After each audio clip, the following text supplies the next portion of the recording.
जय हिंद दोस्तों, आप सभी का स्वागत है आपके अपने परिवार में। तो इस वक्त जो है सबसे महत्वपूर्ण ये खबर निकल कर आ रहा है कि बिहार सरकार के द्वारा जो है एसएलपी दायर किया गया था, उस एसएलपी को हरी झंडी मिल गया है और इसकी सुनवाई जो है 9 अक्टूबर को होने वाला है। और इस सुनवाई के अगर पीछे अगर बात करें तो इसके जो जज हैं किस बेंच पर सुनवाई होगा और कौन से जज इसको देखने वाला है, ये भी निकल कर सामने आ गया है। तो जस्टिस आपके एएस बोपन्ना और जस्टिस आपके जो है एमएस जो है आपका सुंदरेशन जो है वो आपके इस बेंच पर सुनवाई करेंगे। क्या ये एसएलपी से क्या बीएड वाले को राहत मिलेगा या कह सकते हैं डीएलएड वाले की जो पहले से जीत है क्या उनकी जीत और मजबूत हो जाएगी, ये सब हम बताने वाले हैं। लेकिन सबसे पहले हम बताएंगे आपको कि ये जस्टिस कौन लोग हैं और क्या इसके प्रभाव पड़ सकते हैं, ये भी जानना जरूरी है। लेकिन सबसे बड़ा सवाल यह आता है कि आखिर एसएलपी होता क्या है और एसएलपी से क्या उसके रिजल्ट पर कोई प्रभाव पड़ता है या नहीं पड़ता, ये जानना बहुत जरूरी है। क्योंकि बिना कुछ जाने हुए किसी बात को कहना ये सही नहीं है और बिल्कुल मैं हमेशा चाहता हूं कि कोई भी चीजें बिना प्रमाण का नहीं कहा जाए, क्योंकि आप मुझे प्रमाण और कह सकते हैं सबूत के साथ कहने वाले के तौर पर देखते हैं और मुझे सम्मान भी आप देते हैं। सबसे पहले हम आपको बताना चाहेंगे कि आखिर ये एसएलपी होता क्या है, क्योंकि उस पर ही तो फैसला लेने वाले, चाहे बोपन्ना साहब हो चाहे वो आपके सुंदरसन जो हो, उस पर फैसला क्या लेंगे ये देखने वाली बात होगा। लेकिन सबसे पहले जानते हैं कि आखिर ये एसएलपी होता क्या है, ये जानना बहुत जरूरी है। देखिए अगर हम बात करें एसएलपी क्या होता है इसको समझिएगा। देखिए what is a special leave petition क्या होता है, अगर बात करें, अगर सामान्यतः अगर बात करें तो एन अप्लिक कर सकते हैं an appeal to the supreme court is made after an unsatisfactory कर सकते हैं satisfactory judgment by the high court. यानी अगर हम इसको कहें तो एसएलपी वो होता है जब कोई व्यक्ति किसी हाई कोर्ट के जजमेंट से अनसेटिफाइड हो या असंतोषजनक हो, उस परिस्थिति में उसको चैलेंज किया जाता है। कहां? सुप्रीम कोर्ट में किया जाता है, ना कि सुप्रीम कोर्ट के जजमेंट को ही सुप्रीम कोर्ट में ले जा करके उसे चैलेंज करने के लिए एसएलपी होता है। सबसे बड़ी बात क्या है कि ये आपका निचली अदालत हाई कोर्ट में अगर कोई फैसला सुनाया गया है, अगर उस फैसले से अगर आप संतुष्ट नहीं है तो आप जो है सुप्रीम कोर्ट में जा करके वहां पर उस फैसले को आप चैलेंज कर सकते हैं, अर्थात अपना पक्ष रख सकते हैं। ये बातें होती है।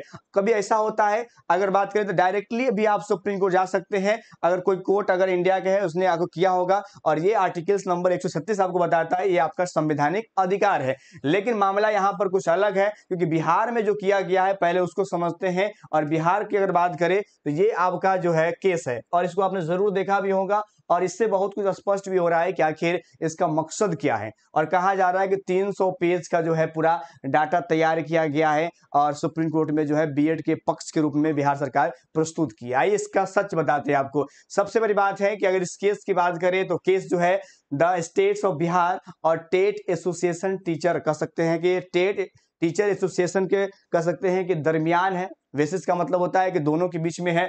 अगर केस डिटेल्स की अगर बात करें, डायरी नंबर आपको दिखा 3983 है, स्लेट 2023 है, फील्ड किया गया 25 को, पेंडिंग में था, उसके पश्चात इसको वहां से निकाला गया है। और केस नंबर जो आपका एसएलपी है, नंबर भी आपको दिया हुआ है और इसको रजिस्टर्ड जो है 30 को किया गया था, लेकिन वेरीफाई 3 अक्टूबर को किया गया है।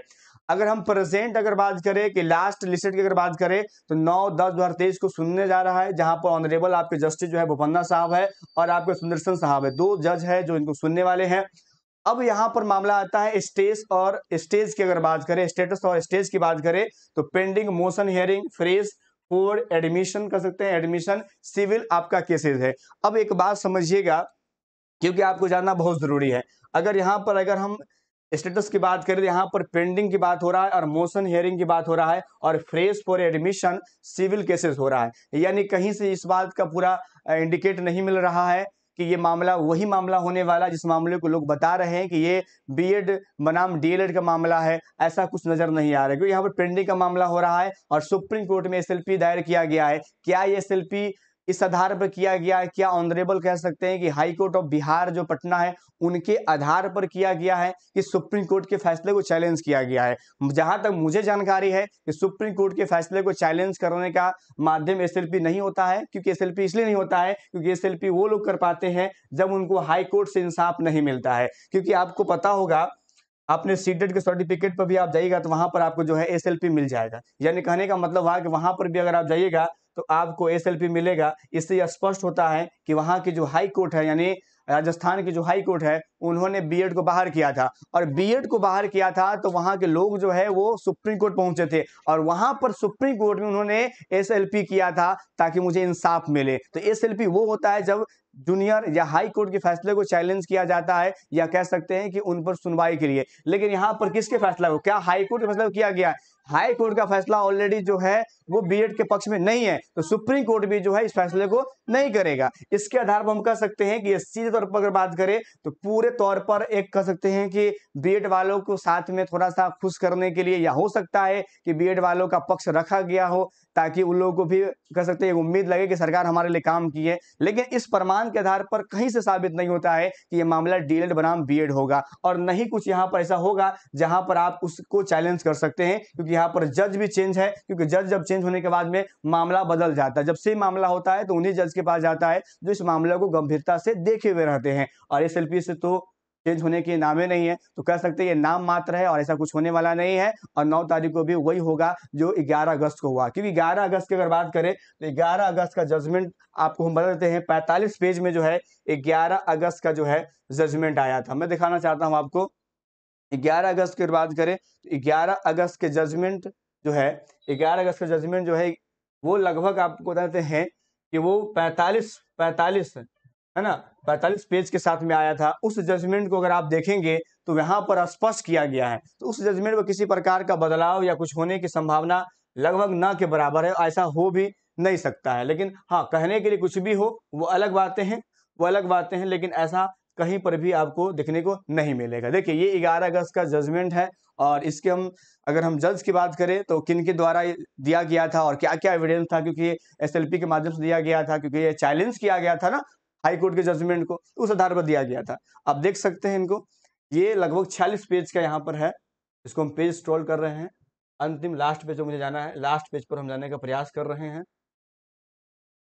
ताकि आपको हम दिखा सके। और क्योंकि जज चेंज होने का मतलब हुआ कि मामला भी इससे बिलग होगा, यानी अलग होगा।